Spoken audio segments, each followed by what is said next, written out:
A paz do Senhor a todos os irmãos. Um bom dia, né? Um dia maravilhoso. Os irmãos podem se assentar. Vamos ouvir a voz do Senhor, né? A voz do Senhor, ela é tremenda, né? Tem um salmo que fala que ela despedaça, né? Os cedros do Líbano, né? Lá em Salmos. E eu creio que nessa manhã nós estamos terminando aqui essa série de promessas, uma série abençoada, que mostra as promessas de Deus sobre a nossa vida, tudo que Deus tem feito sobre nós, sobre a igreja, todo o projeto do Senhor, sobre nossa família, sobre a nação e sobre o mundo inteiro, né? Eu estou feliz de estar aqui nessa manhã. Eu estou muito feliz também da nossa irmã Silvia, né?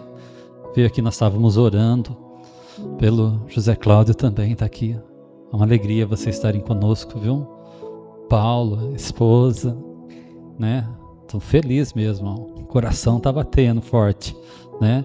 De vocês estarem conosco aqui. É um dia maravilhoso e eu creio que vocês vão sair muito abençoados daqui. Vão sair fortalecidos, curados, viu? Curado. Jesus é o Jesus da cura. Amém? Vamos ler então Hebreus 10, versículo 23, que nos diz assim: retenhamos firme a confissão da nossa esperança, porque fiel é o que prometeu. Fiel é o que prometeu. A nossa promessa, ela não é de um homem. A nossa promessa é de um Deus tremendo, que cumpre a sua palavra. E a exortação dessa palavra, ela fala: retenha firme. Retenha firme. Reter firme, né? Como diz aqui, a confissão. A confissão é quando você anuncia, você fala, você está retendo firme. Nós vamos falar mais sobre isso. Mas antes, falando um pouco sobre a carta aos Hebreus. A carta aos Hebreus, ela foi escrita aos cristãos judeus que se converteram do judaísmo. De todas as cartas, e não se tem exatamente, não se sabe exatamente quem escreveu, né? Cada doutor, aqueles que estudam, não conseguiram, fala que é Apolo, fala que é Paulo, mas não se sabe necessariamente, não tem o autor aqui, mas a palavra é tremenda nessa carta, porque ela fala muito com os judeus. Nessa época, os judeus, eles estavam passando por os judeus que se converteram ao cristianismo, estavam passando por uma tribulação muito grande, muito forte. E alguns estavam até abandonando a fé. E ela vem justamente para falar. E alguns naquela época ainda existia o templo. O templo estava de pé. E o templo, eles ainda faziam sacrifícios, tinha o sacerdote, tinha todos os rituais do templo. Então eles saíram disso, creram em Cristo, mas estavam voltando novamente, porque não estava aguentando a pressão, aquilo que estava vindo sobre eles. E é quando você se converte ao Senhor, quando você aceita Cristo, quando você está caminhando no caminho do Senhor, as lutas muitas vezes são muito, muito, muito fortes. Às vezes mais forte do que a gente possa entender, mas não mais forte do que possa suportar, porque Deus, ele não dá uma aflição maior daquilo que você possa suportar, e Ele vem na hora certa, e Ele estende as suas mãos, Ele não deixa você afundar. O Senhor é um Deus tremendo. A destruição do templo foi 70 anos depois de Cristo. Então, esses cristãos, eles estavam ali, e essa carta foi endereçada nesse sentido, exortando, mostrando Cristo nessa carta, que ele era maior que tudo. E ela enfatiza que Jesus é maior que os anjos. Logo no começo ele fala que Jesus é maior que os anjos que operaram, né, maravilhas que nós vemos no Antigo Aliança, quanto operar de Deus através dos anjos, né, o poder de Deus utilizando os anjos para agir na nação de Israel, para agir em favor de Israel, para agir nas guerras de Israel. Os anjos vinham e pelejavam. Nós vemos aquela história onde o exército todo foi destruído por um anjo, o exército inimigo. Então o poder do anjo era muito grande, mas está falando aqui que Jesus, ele é maior que os anjos. Ele é maior que os anjos nessa carta. Ela começa a falar sobre isso, fala que é maior que Moisés. Nós vemos que Moisés, ele foi um grande homem de Deus, levantado à frente do seu povo, com uma unção e um poder muito forte, levantando lá no Egito, tirando o povo da escravidão, sendo usado como instrumento fortíssimo de Deus. As 10 pragas vieram sobre o Egito, né? Através da vida de Moisés. Deus ouviu o servo dele, e ali ele retirou aquele povo inteiro do Egito, da escravidão. O povo estava gemendo, o povo estava chorando, o povo estava clamando, e Deus levantou o libertador, levantou Moisés com um braço forte, com um braço poderoso, e ali Deus enviou as pragas para que o coração de Faraó se amolecesse, para que o coração de Faraó fosse amolecido, mas endurecia cada vez mais, mas até que veio a morte dos primogênitos, e ali o povo de Israel foi liberto do Egito, celebrou a Páscoa era a libertação, mostrando que Jesus viria, que Jesus é maior até que Moisés, aleluia. E nessa carta ele exalta Jesus, que é maior até que Moisés. Moisés foi usado por Deus, levantando o cajado, um mar inteiro se abriu, do lado direito, do lado esquerdo, o povo passou a pé enxuto naquele mar, e o mar abriu diante do povo.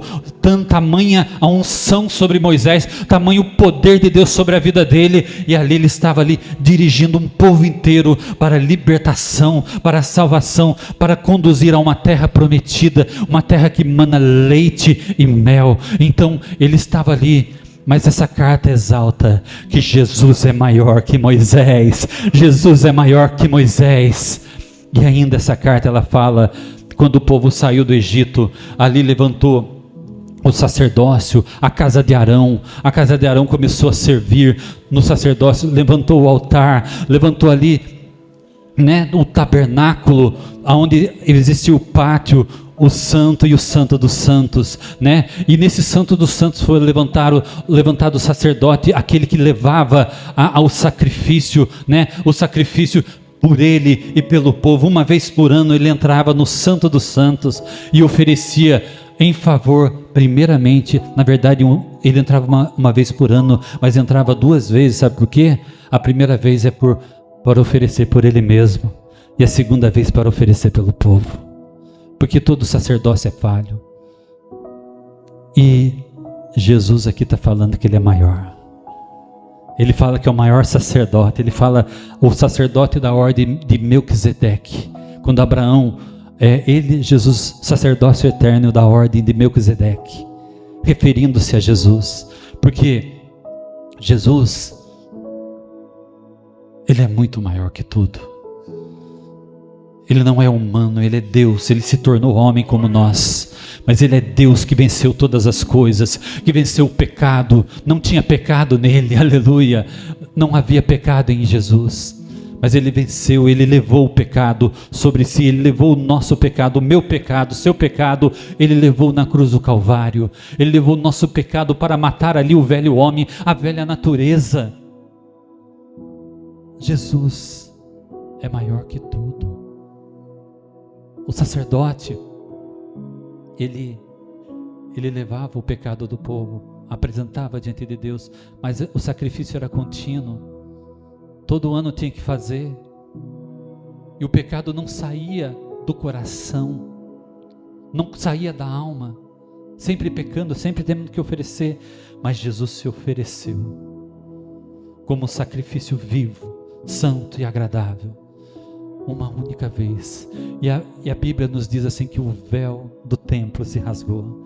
Aquele sacrifício, todo aquele ritual que se fazia para se aproximar de Deus, Jesus quebrou, Jesus desfez, falou assim: agora você pode se aproximar de Deus através do meu sacrifício, porque Jesus, Ele é o Cordeiro de Deus que tira o pecado do mundo. O pecado já não vai dominar sobre a sua vida, o pecado não domina sobre a igreja. Quando você se aproxima de Jesus, o sangue dele tem o poder tremendo de arrancar o seu pecado, de libertar a sua vida, de transformar e fazer a igreja triunfar sobre o pecado.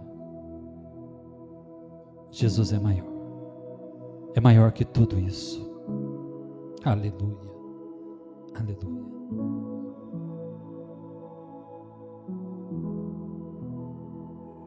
Aguinha maravilhosa, Deus abençoe, meu irmão. Em Mateus 16, e quando a gente fala assim, retenhamos firme a confissão da nossa esperança. Nós temos que confessar sempre Cristo, confessar a nossa fé. Retenhamos firme a confissão da nossa esperança. Diz assim, porque, aleluia, em 2 Coríntios 4:13 diz assim,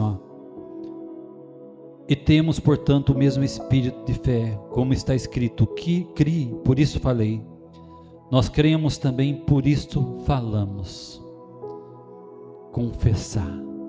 Confessa ao Senhor todos os dias, confessa, retém essa confissão de fé, todos os dias, todos os momentos.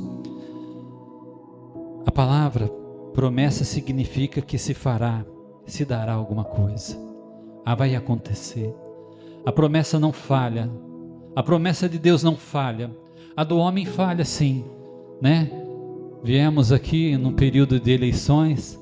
Quando você vê um debate lá, parece que o debate lá, você está vivendo no País das Maravilhas, quando eles começam a prometer. O Brasil vai ser o melhor país do mundo, a cidade de Taubaté vai ser tremenda, vai ser coisa tremenda, de tanta promessa. Mas é a promessa do homem.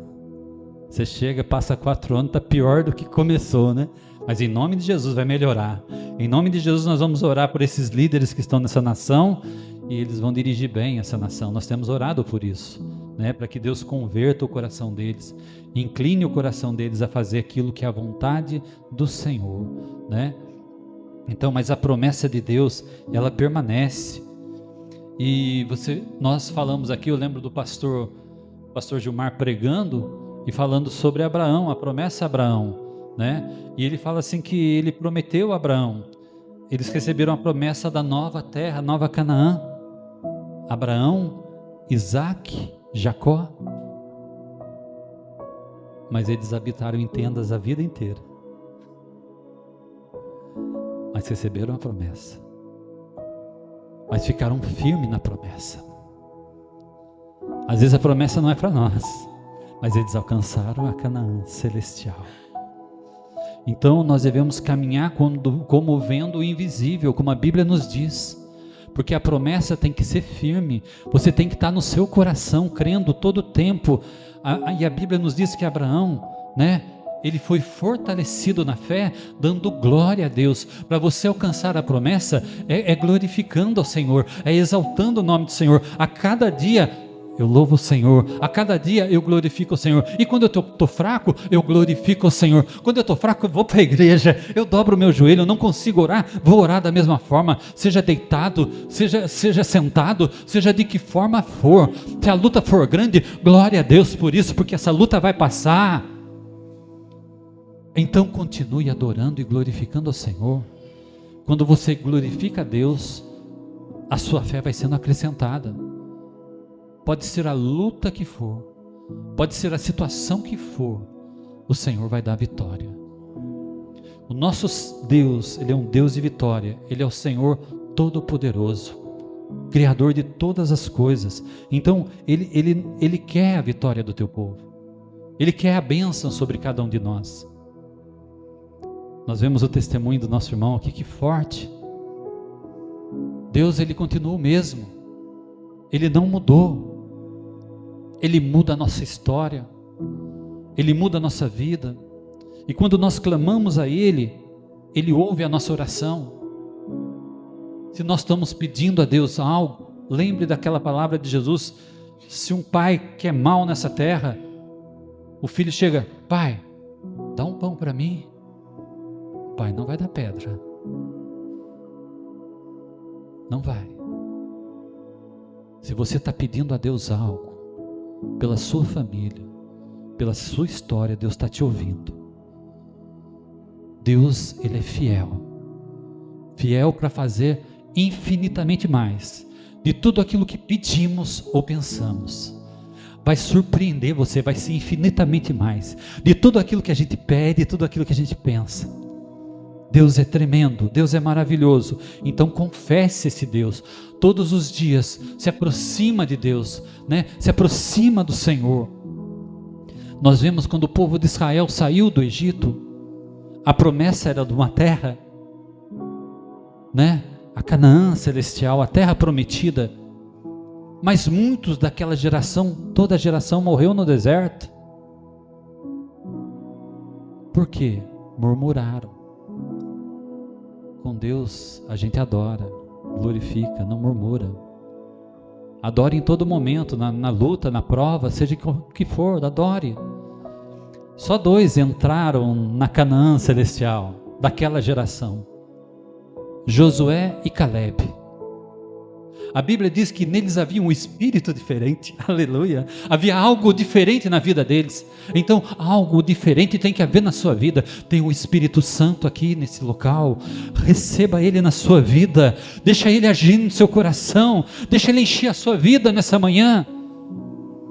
Age em você um espírito diferente, de adoração. Eu acredito, enquanto o povo estava murmurando, eles falaram: eu quero ouvir a palavra, eu quero adorar, eu quero glorificar, eu quero estar pertinho de Jesus, eu quero estar pertinho de Deus. Então age em você um espírito diferente, como houve em Josué e Calebe, e a promessa foi alcançada. Glória a Deus. Nossas palavras têm um peso muito grande. A palavra de um pai tem um peso muito grande, né? E quando a gente fala algo, um cristão, ele deve também cumprir. Como Deus, o homem de Deus, deve procurar ser fiel na palavra que ele fala. Quando você fala algo, procure cumprir. A Bíblia fala e Jesus fala que o seu falar seja sim, sim e não, não. O que procede disso é do maligno. Então nós devemos zelar também pela nossa palavra, aquilo que nós falamos, aquilo que nós prometemos também. Eu me lembro que, como pai, né, eu tenho 4 filhos, né, não chego nem perto do pastor Gilmar, né, que tem uma prole muito grande. Mas eu lembro que o meu 3º filho, nós saímos, na época era o supermercado, eles eram pequenos, e nós fomos ali na Americana, no shopping, tinha a Americana no shopping, e fomos. Eu falei para ele, e chegamos lá, aquele meu filho fez aquela maior birra. Já viu aquelas crianças birrentas? Coisa chata. Quase deita no chão. Falei: que vergonha, meu Deus do céu. Falei para ele assim, bem pertinho dele: ó, lá em casa tem um presente para você, viu? Aí chegamos em casa, e eu nunca repreendi meu filho na ira, não, sabe? Nós almoçamos, depois falei: vai lá pro quarto, nós vamos conversar. Aí lá no quarto, daí na cozinha passava, lá tinha a vara da infância e juventude, que ficava lá em cima do armário. Daí eu peguei a vara da infância e da juventude e conversei com ele. Falei: nunca mais você faça isso no supermercado. E a varinha tacou na perna, no lugar certinho, viu? Não é qualquer lugar não, lugar certinho ali. Taquei ali. Ótimo. Segunda vez, fomos lá no supermercado de novo, irmão, aquela birra. Falei: meu Deus do céu. Daí falei para ele assim, ó, lá em casa tem um presente para você. E voltou lá em casa. Mesma coisa. Levei ele para o quarto, conversei, e a varinha da infância e juventude lá foi sendo usada de novo. E já estava esse negócio, não pode bater em criança, não pode, mas a Bíblia não fala isso. Eu prefiro ficar com a Bíblia. E daí o que aconteceu? Terceira vez no supermercado. Chegamos lá, a mesma coisa, pastor. Eu falei, agora é aqui mesmo. Peguei as palmas da mão, que nunca mais você faça isso. Tá. Quando a polícia chegar, eu já fui embora, né? Se for levar eu embora porque bati na criança, mas já foi ali mesmo. Falei assim, bati, nunca mais. Eu falei, isso aí precisou ser repreendido no meio de todo mundo mesmo.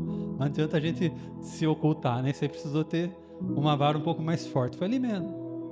Então, o pai, ele tem uma palavra muito forte. Você tem que mudar o caráter do seu filho, né? A gente modela ele para a glória do Senhor. Senão depois, quem aguenta, né? Quem aguenta, né, irmão? Então, nosso caráter também é modelado por Deus, porque Deus também dá umas varadas na gente que dói, né? Dói mesmo. Deus não é diferente conosco, não. Às vezes tem umas varadas, né?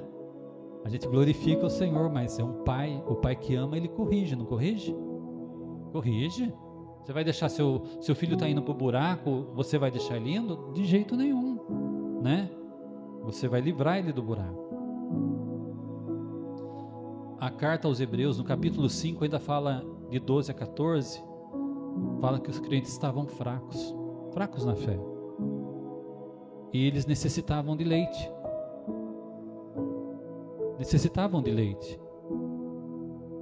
Então Deus nos chama a ser fortes, a buscar a força do Senhor, a ser cada dia mais forte, a se aproximar de Deus e aumentar a nossa fé. Porque o dia mau ele vem. Se você estiver fortalecido, você passa por ele, né? E é a mesma coisa. Quando vem uma criança novinha, tá vindo um netinho nosso, preparando lá a roupinha desse tamanho, meu Deus, cabe a mão da gente, né? Aquele pequenininho. Então, é tudo muito bonito, né? É o bercinho, lá põe a bercinho, né? Aquele quarto todo decorado, que coisa linda, né? A criança chega, é maravilhoso. Que coisa linda. Mas com o passar do tempo, irmão, aquela criança vai crescer, não vai? O bercinho vai. Então, você já está um tempo na presença de Deus, o berço já não é bonito, irmão, né? O berço vai encolher, já não está, é bonito quando é pequeno, mas quando crescer tem que mudar, né? Eu lembro que eu trabalhava na fábrica, João Carlos, lá na GM, e eu fui trabalhar num setor com alguns engenheiros, né?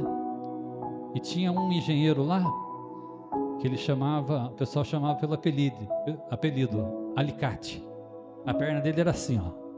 Ele chegava, Alicate, vem cá. Daí um dos amigos dele falou assim, por que daí, ambiente de fábrica é fogo, né? A gente sabe como que é. Daí o outro amigo dele, sabe por que o Alicate é assim? Porque quando ele era pequenininho, ele ficou no berço e não trocou o berço. Apertou a perninha dele, né?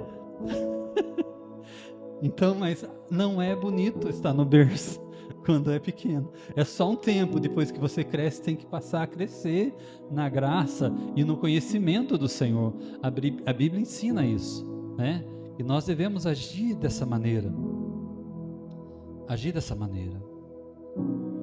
Em Marcos 16, 7 a 10 diz assim, aleluia, glória a Deus.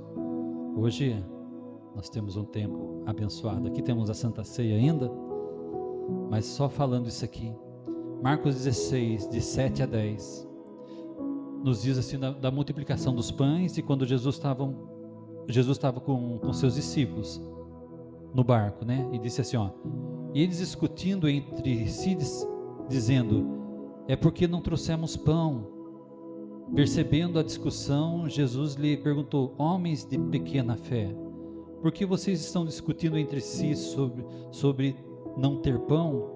Ainda não compreenderam? Não se lembram dos 5 pães para os 5.000 e de quantos cestos vocês recolheram? Nem de 7 pães para os 4.000 e de quantos cestos recolheram? Enquanto os discípulos estavam preocupados ainda com coisas pequenas, eles tinham visto o milagre de Jesus. E ainda estava preocupado: acho que tem que comprar fermento ainda, né? Acho que tem que comprar coisa pequena, tem que fazer. Deus quer fazer coisa grande, meu irmão. Deus quer fazer coisa maior. Ele já tinha feito coisas maiores, e Deus já fez coisas grandes na sua e na minha vida, mas Ele quer fazer maior ainda. Ele quer fazer mais coisas ainda na nossa vida. O Senhor Todo-Poderoso está aqui nessa manhã. O Deus de Israel, o Senhor dos Exércitos, está aqui nessa manhã para operar maravilhas na minha, na sua vida. Ele estava discutindo: olha, o mestre falou para trazer pão, acho que é para trazer pão, trazer fermento, acho que está pensando que ia fazer bolo lá, né? Acho que vamos fazer uma foguinho. Não, Jesus já tinha multiplicado o pão para mais de 5.000 pessoas. Olha, eu vou fazer mais ainda que isso. Eu tenho muito mais a fazer na sua vida, então confesse ao Senhor. Confesse ao Senhor. Nós estamos partindo para o momento em que a igreja vai ser arrebatada, um momento onde vai haver um avivamento, e eu creio nesse avivamento sobre a igreja, sobre cada um de nós. Então Deus está preparando o seu povo. A tribulação vem, os problemas vêm, a dificuldade vem, sim, mas Deus é grande, Ele é maior que tudo. Jesus, Ele passava por cima das águas, e Ele quer que você passe também por cima das águas, por cima dos seus problemas, por cima das suas dificuldades, porque Ele continua o mesmo Deus grande, Deus poderoso. Ele vai te dar vitória. Essa semana vai ser uma semana de vitória. Essa semana coloque o Jesus na sua frente, coloca Ele diante dos seus problemas e fala: problema, vai saindo da minha frente, vai saindo todo o mal, porque Jesus está comigo. Coloca Ele diante de ti. O Senhor, Ele continua o mesmo. Ele continua o mesmo. E no Salmo 1, de 1 a 3, diz assim: bem-aventurado o varão que não anda segundo o conselho dos ímpios, e que nem se detém no caminho dos pecadores, nem se assenta à roda dos escarnecedores, antes tem o seu prazer na lei do Senhor, e na sua lei medita de dia e de noite. Pois será como uma árvore plantada junto a ribeiros de águas, a qual dá o seu fruto na estação própria, e cujas folhas não caem, e tudo o que fizer prosperará. Pensa, irmão, pensa que você é uma árvore. Está falando a Bíblia, a palavra de Deus. Você é uma árvore plantada pertinho das águas. O rio passa por você.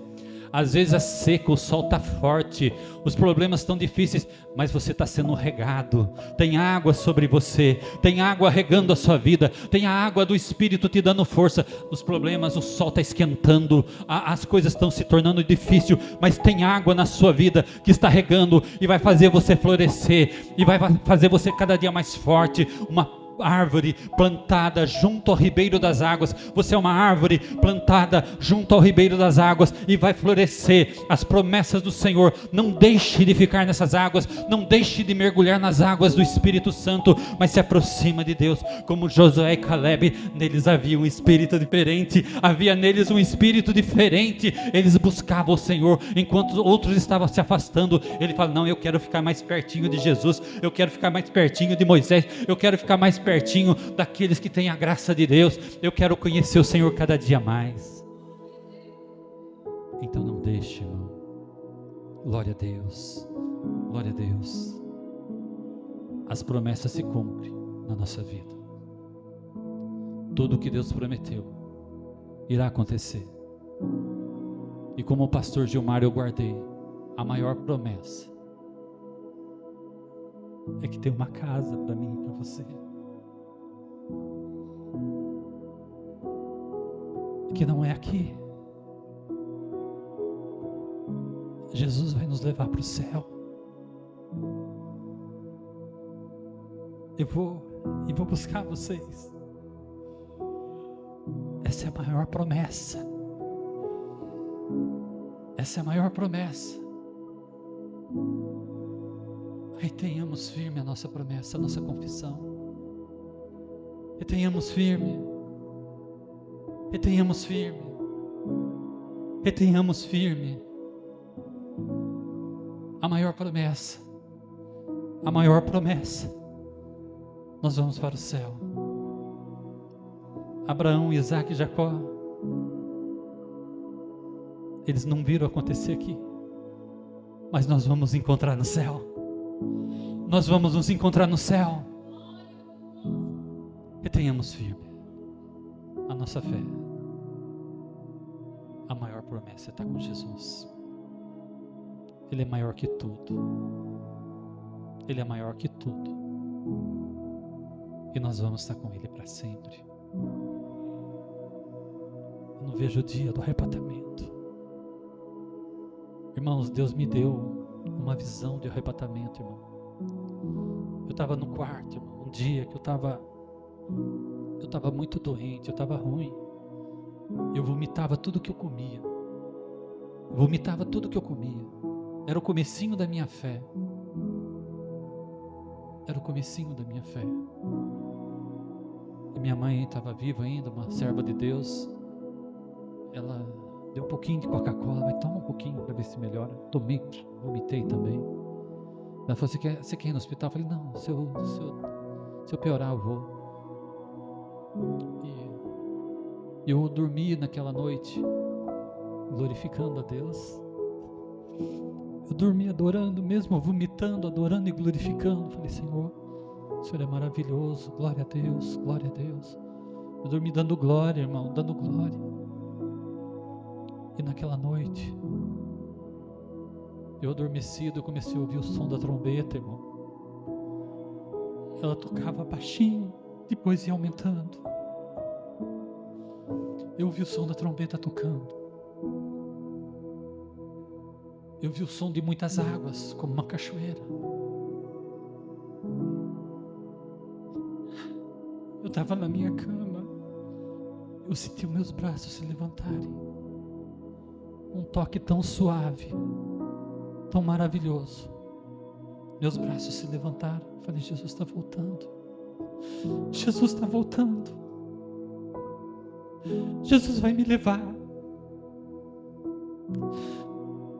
Eu confesso que eu me entristeci, que aquilo acabou. Eu queria ir embora daquele momento. Eu queria ir embora, mas Jesus está voltando. Jesus está voltando. Jesus está voltando.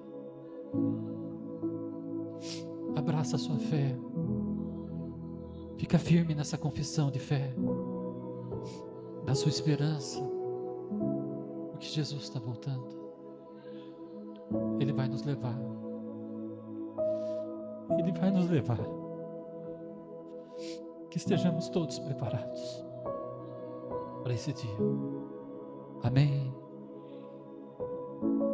Eu agradeço essa grande oportunidade de estar aqui.